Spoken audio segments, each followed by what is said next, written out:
Bab 97. Telepon makian dari istri abang ipar. Sudahlah, sekarang kita pergi saja dari sini. Kasihan Melur, dia butuh ketenangan. Kita tak pantas mengganggu hidupnya terus-menerus. Ayo Jar, Bulan, kita pergi. Papa memutar rodanya dengan sebelah tangan. Amat susah bergerak kursi itu dengan bobot tubuhnya di atas. Sumpah, pertahanan di mataku hampir jebol. Aku ingin menangis menyaksikan penderitaan papa. Lelaki yang sudah kuanggap ayah kandung. Dia baik, sangat baik. Hatinya teramat mulia. Memang pernah dia membuatku kecewa karena dia menyuruh Mas Gilang menikahi Harum. Tapi itu dilakukannya karena Harum bilang dia hamil. Papa mertuaku pasti tidak tega pada Harum yang terlunta-lunta seperti pengaduan Mas Gilang. Bagaimana dengan mama mertuaku? Awalnya dia begitu baik, dia bahkan sangat menyayangiku melebihi apapun. Kenapa dia bisa berubah jahat? Semua karena Mas Gilang. Mama mertua baik padaku, asal kau bisa bersikap baik juga pada putra kesayanganku itu. Mas Gilang adalah segalanya baginya. Berkali-kali dia memintaku bersabar. Jangan gugat Mas Gilang, meskipun Mas Gilang dia marahi juga. Tetapi saat tahu aku menggugat Mas Gilang, mulai saat itu pula dia kobarkan api kebencian padaku. Apakah mama mertuaku itu bisa dikatakan baik? Tidak, dia egois. Dia baik kalau semua keinginannya aku penuhi. Jika tidak, dia berubah menjadi serigala. Haruskah aku kasihan padanya saat dia terpuruk seperti saat ini? Tidak, aku tidak. Mel, boleh kami melihat Cika sebelum pergi, Nduk? Tanya papa mertuaku. Sorot matanya begitu memelas. Aku melirik ibu yang masih menguping dari balik gorden pintu kamarnya. Sepertinya ibu memahami lirikanku. Segera dia keluar dari persembunyiannya. Dengan langkah tenang ia menghampiri kami, lalu duduk di sebelahku. Maaf, saya bukan mau ikut campur. Cuma sebagai orang yang masih punya hati nurani, saya turut prihatin dengan keadaan kalian saat ini. Semoga yang terjadi ini bisa kita jadikan pelajaran berharga dalam hidup kita. Jangan pernah lagi melakukan sesuatu yang melampaui batas, terutama terhadap si brengsek Gilang itu. Papar ibu tetap dengan nada tenang. Iya, kami minta maaf. Kembali papa mertua meminta maaf, sedang mama mertuaku tetap bergeming. Jadi kalian betul mau ikut Nak Fajar ke Nias? Tanya ibu lagi mulai menunjukkan perhatiannya. Ya bu, saya akan bawa papa dan mama ke sana. Kami akan nginap di hotel dekat bandara malam ini. Besok pagi berangkat dengan penerbangan pertama. Semoga bisa cepat. Tapi sebelum kami berangkat, tolong izinkan mereka bertemu cucunya, Bu. Ambilkan anakmu, Mel, perintah ibu kepadaku. Aku menurut. Jika yang tak lagi pakai popok, terlihat sangat cantik dan menggemaskan dengan gaun cantik yang melekat di tubuh mungilnya.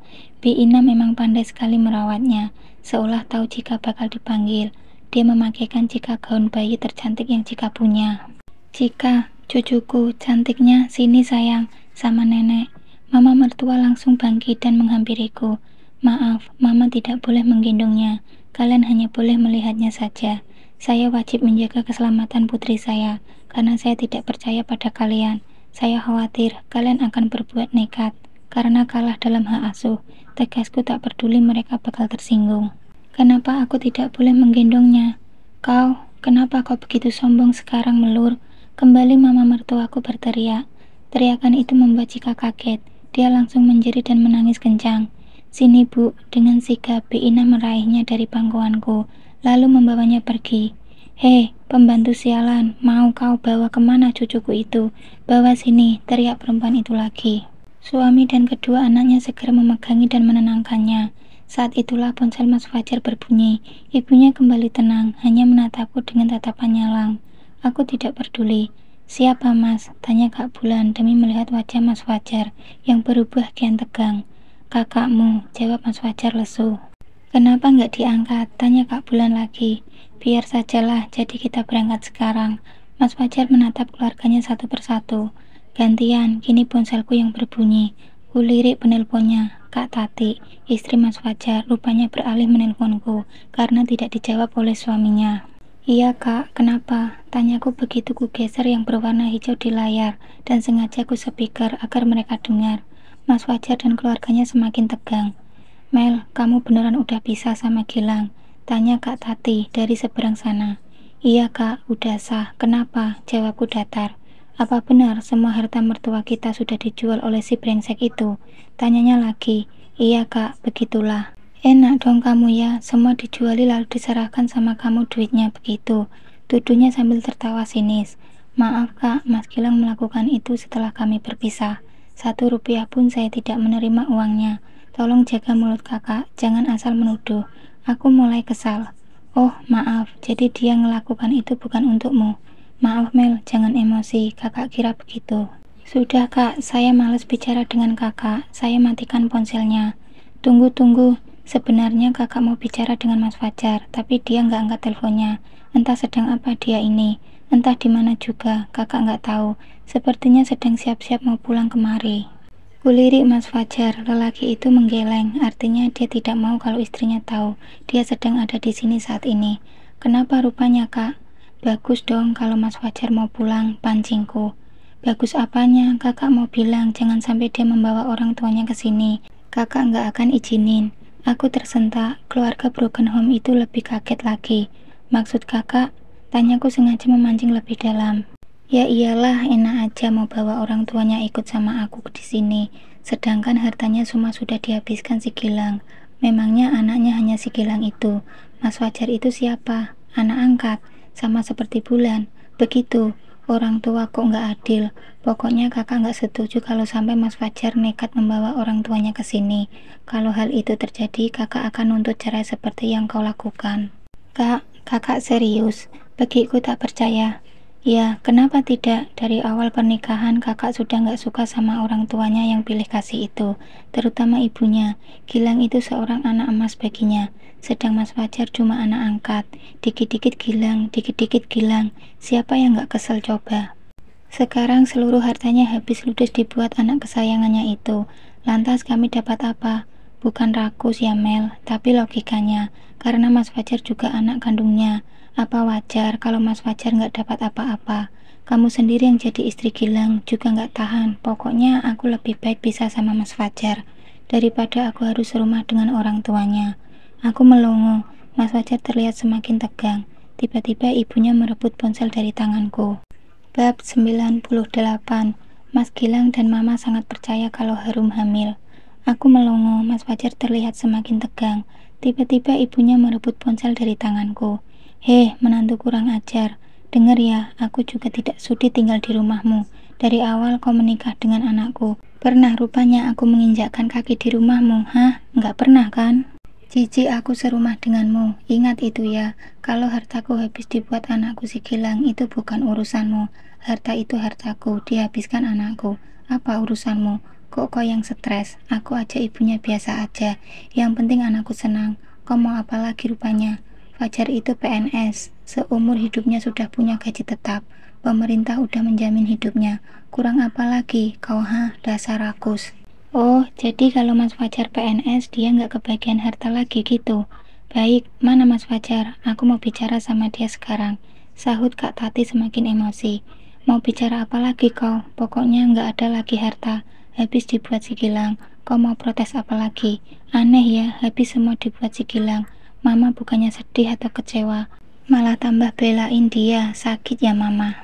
Suka-sukaku, anak-anakku, harta-hartaku. Kau hanya orang luar, nggak usah ikut campur. Maki perempuan itu lagi.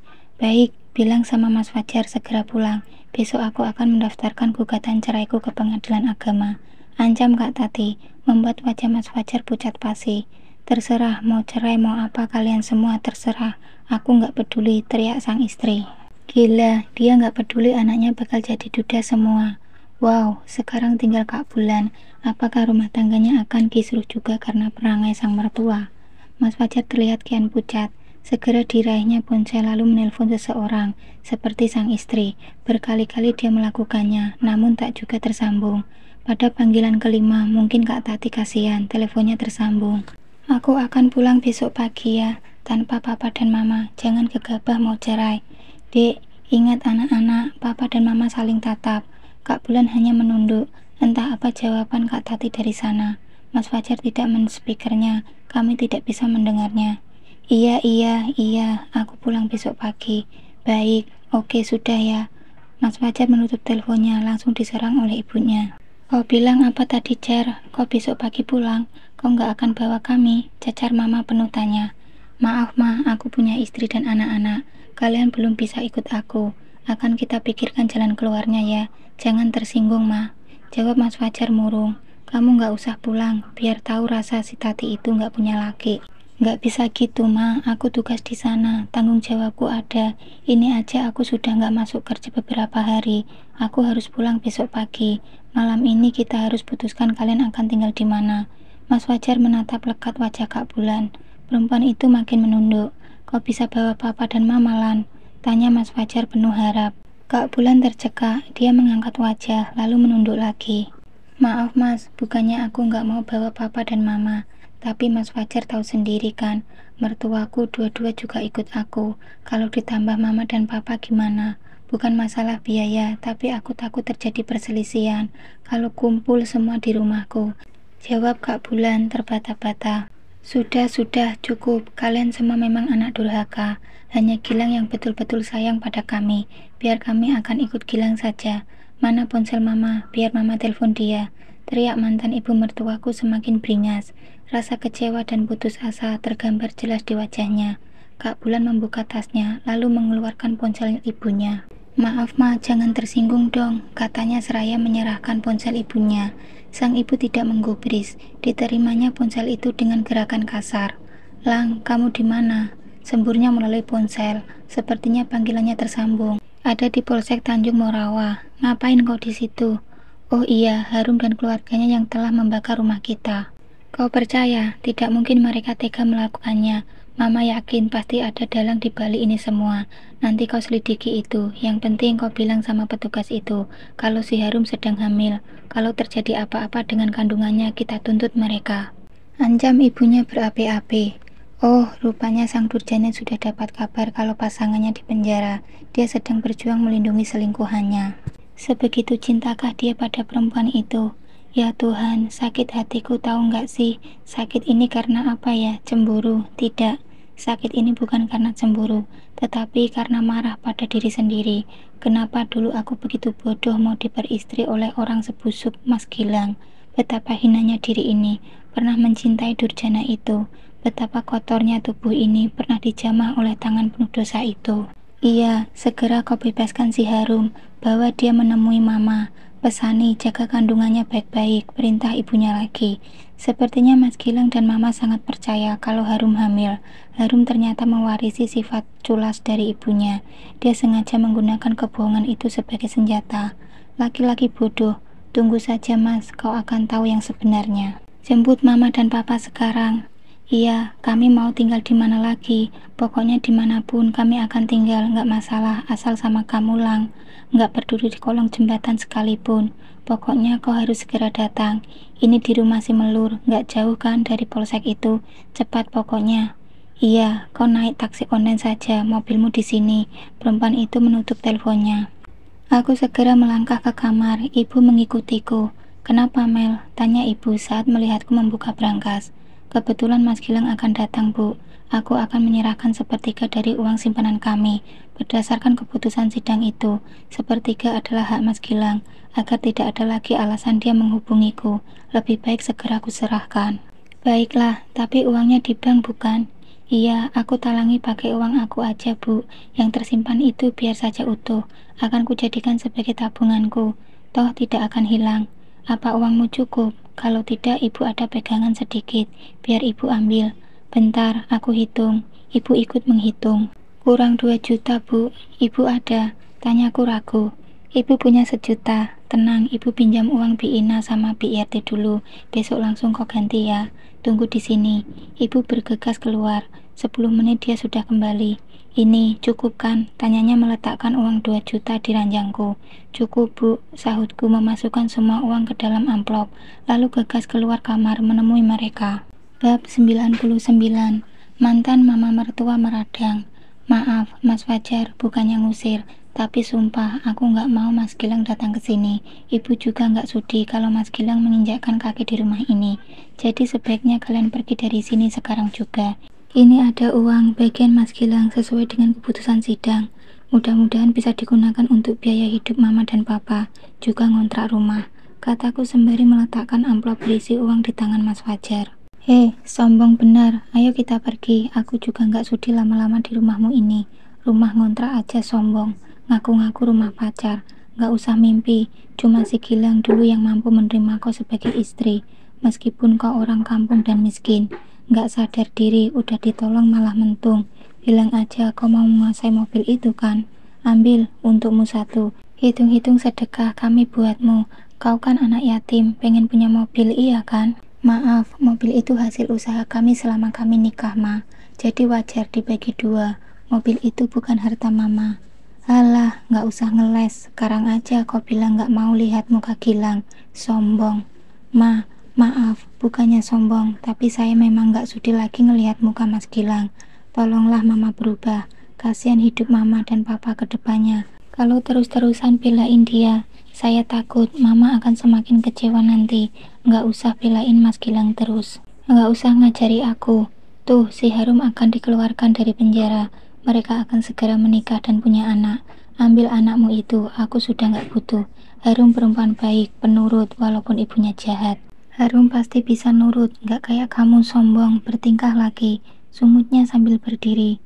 Mama belum tahu ya, kalau Harum itu pura-pura hamil. Kasihan banget Mama jadi korban tipuan anak. Sekarang ditipu calon mantu lagi, ejekku kesal. Apa? Kau bilang apa? Perempuan itu menatapku tak percaya. Harum pura-pura hamil, Ma. Jelas, dia nipu kalian semua. Ulangku dengan intonasi penuh tekanan di setiap kata. Tidak mungkin, tidak mungkin. Perempuan itu tiba-tiba ambruk. Kedua anaknya dengan sigap menangkap tubuhnya. Aku tercekak. Kukira dia sudah kuat, sedari tadi dia begitu kuat. Mas Gilang menghabiskan seluruh hartanya, dia masih kuat. Nggak kaget, tetapi mendengar Harum menipunya, dia pingsan. Jangan-jangan jantungnya kumat lagi. Bawa ke rumah sakit, ayo, teriak Kak Bulan panik.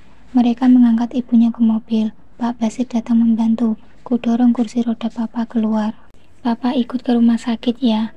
Maaf, bukan saya nggak mau Papa di sini, tapi akan lebih baik kalau Papa dekat-dekat dengan Mama saat begini. Bujukku beralasan. Sesungguhnya aku hanya ingin mengusir mereka semua dari rumahku. Lebih kasarnya, aku ingin menyingkirkan semua tentang Mas Gilang dari hidupku. Sudah bosan rasanya aku mengurusi mereka terus-menerus. Sudah saatnya mereka menghilang dari hidupku. Aku mau bebas, lepas sesuai dengan surat sah pisah yang sudah berada di tanganku. Maaf, selalu merepotkanmu, Nduk. Papa akan pergi dari hidupmu.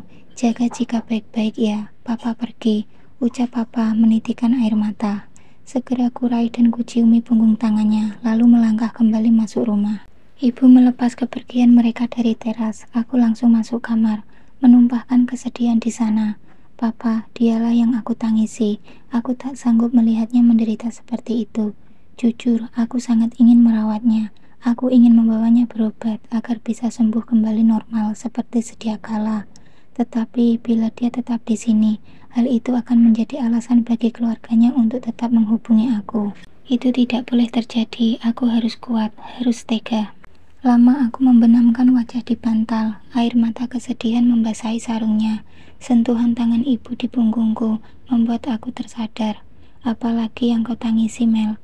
Kau berat berpisah dengan mereka. Kau sedih karena mama mertuamu kena serangan lagi? Atau apa? Tanya ibu dengan suara lembut. Enggak apa-apa, Bu. Aku sedih ngelihat nasib Papa. Dia baik banget. Dia juga sayang sama aku. Apalagi jika dia yang telah berjuang sampai berdarah-darah membangun dan mengembangkan usahanya dari nol besar hingga kaya raya. Tetapi sekarang semuanya hancur tak tersisa.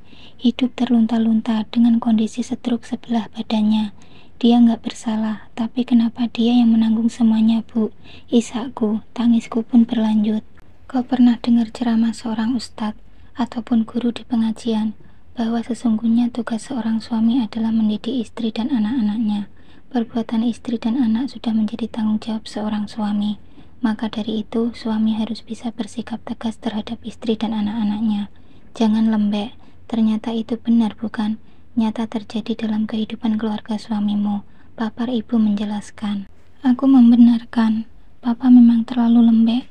Dia tidak bisa bersikap tegas terhadap istri dan anak-anaknya. Buktinya saat Mas Gilang bilang Harum hamil, dia langsung mendukung Mas Gilang untuk menikahi lagi. Ponselku tiba-tiba berbunyi. Kubaca sekilas, Mbak Vika, kenapa dia menelponku? Mbak Melur, saya adalah pengacara Siska secara cuma-cuma. Mereka tidak punya uang untuk membayar pengacara. Saya akan menuntut Gilang dengan tuduhan. Apakah Anda setuju? Apakah aku setuju? Memangnya apa urusanku? 2 bulan sudah aku resmi menyandang status baruku sebagai janda. Hari-hari kulalui begitu bermakna. Pagi hari aku bangun dengan semangat baru, gairah hidup berlipat ganda. Malam hari ku akhiri segala aktivitas dengan mengucap syukur, memejamkan mata untuk menyiapkan energi buat besok. Usaha onlineku berjalan lancar, tokoku maju pesat, tapi aku tetap tak mau membuka toko cabang. Semua aku kelola dari satu titik pusat saja. Untuk orderan yang di luar kota, aku minta pemasok langsung mengirim ke sana. Dengan begitu akan lebih menghemat segala biaya. Usahaku juga aman terkendali di bawah pengawasan langsung dariku. Ibu belum juga mau meninggalkanku. Dia tetap mendampingi dan menjagaku. Alasannya tak tega meninggalkanku sendiri, mengurus toko dan Cika. Apalagi dengan statusku sebagai seorang janda. Padahal Pak Basir, Bi Irti, dan Bi Ina begitu setia menemani. Sebenarnya aku suka ibu tetap mendampingiku. Aku memang masih sangat membutuhkan dia, mengawasi rumah dan toko, terutama saat aku ada urusan lain. Tapi ada satu hal dari sikap ibu yang aku sesalkan. Dia belum juga mengizinkan aku berhubungan dengan Mas Reno. Hubunganku dengan Mas Reno belum juga diberi lampu hijau. Alasannya tidak masuk akal. Dia takut kasus yang pernah menimpaku terulang lagi. Dia khawatir aku gagal lagi, atau Mas Reno akan meninggalkanku lagi seperti dulu. Ibu tetap tidak bisa mengerti kalau Mas Reno adalah cinta pertamaku. Hubunganku dengan Mas Reno lebih dulu terjalin kemudian dirusak oleh Mas Gilang. Dia tetap tidak percaya itu. Bab 100. Tak sengaja bertemu di pantai Jompo. Aku bukan perempuan ganjen yang bertebar-tebar pesona pada lelaki lain. Padahal baru saja bercerai. Aku juga bukan janda gatel yang merindukan belayan laki-laki. Aku mencintai Mas Reno jauh sebelum aku mengenal Mas Gilang. Cinta ini sudah lama tumbuh di hati. Saat aku tahu kalau Mas Gilang lah yang telah merusaknya, kami ingin membenahinya lagi. Salahkah? Apakah salah jika aku merajut lagi benang cinta yang pernah kusut dulu? Apakah aku tidak boleh mewujudkan impian, meraih kebahagiaanku sendiri? Salahkah? Mel, temani ibu keluar sebentar yuk. Ibu membuyarkan lamunanku. Segera kusekap butiran bening di sudut mata. Kau kenapa? Nangis?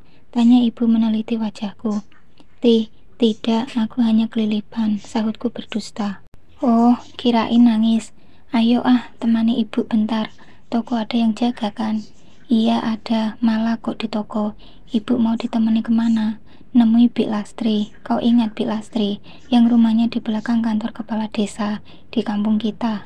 Iya, dia hari ini nengokin anaknya yang bekerja di Medan itu. Mumpung ibu di sini, dia ngajak ketemuan. Anaknya yang mana? Yang bungsu, yang masih lajang itu loh. Namanya Jaja. Ingat nggak? Ibu sepertinya sangat bersemangat.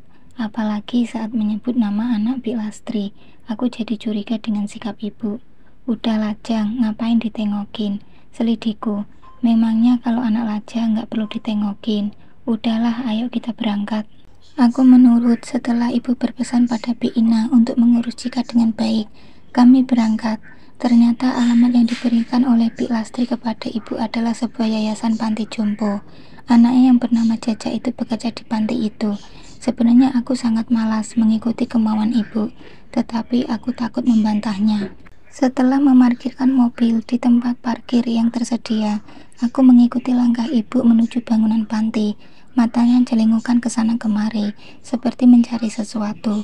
Aku hanya mengikuti langkahnya saja. Rasa sebel di hati, kutahan dengan menebalkan kesabaran. Las, kami sudah di depan loh, kamu di mana? Tanyanya melalui ponsel kuno miliknya. Ponsel yang hanya bisa buat nelpon dan kirim pesan saja. Pernah ku tawari dengan ponsel model baru seperti yang lagi tren saat ini, tapi ibu menolak dengan alasan tak paham dan malas memahami. Masuk aja, melalui lorong depan, nanti ada taman. Kami di pondok nomor 2 sebelah kanan.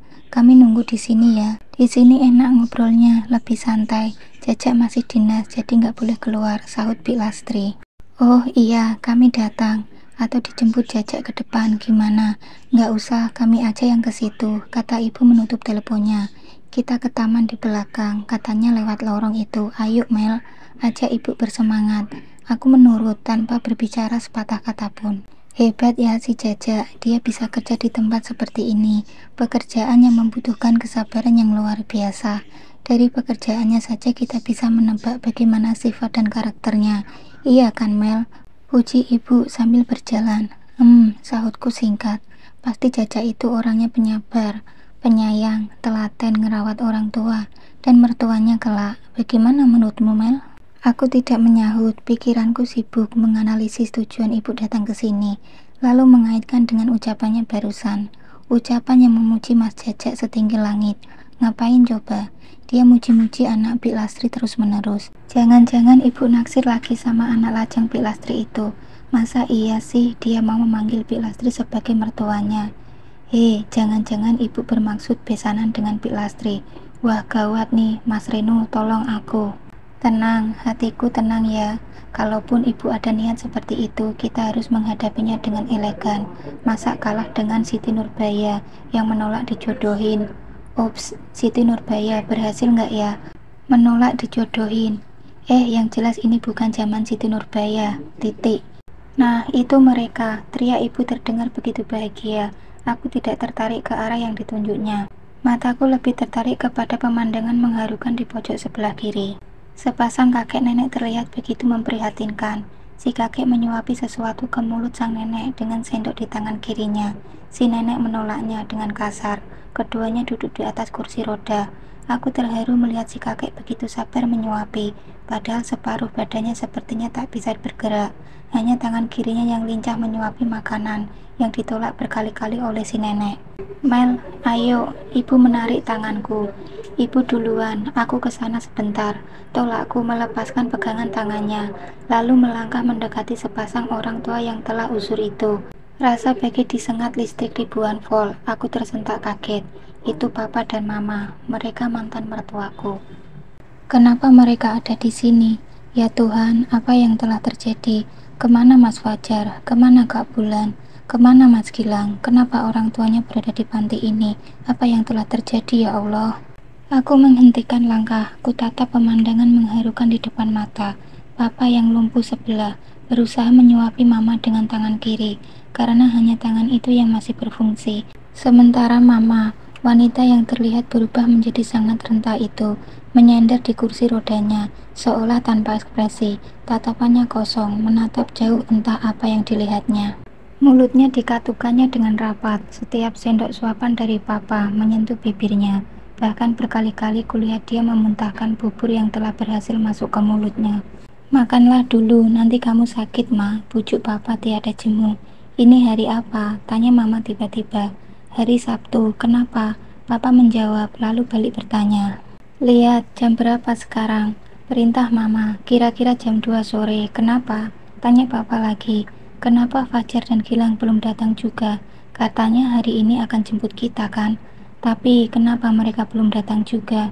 Wajahnya berubah murung, wanita itu bahkan mulai menangis sesenggukan. Mungkin sebentar lagi, mama makan dulu ya. Sudah 2 hari mama nggak makan, nanti kalau sakit lagi malah nggak bisa pergi saat anak-anak datang menjemput.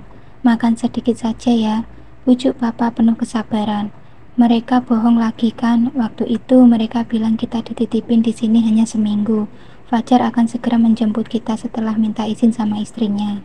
Gilang juga janji kalau urusannya sudah selesai, dia akan segera jemput kita. Tapi mana, udah berapa minggu kita di sini?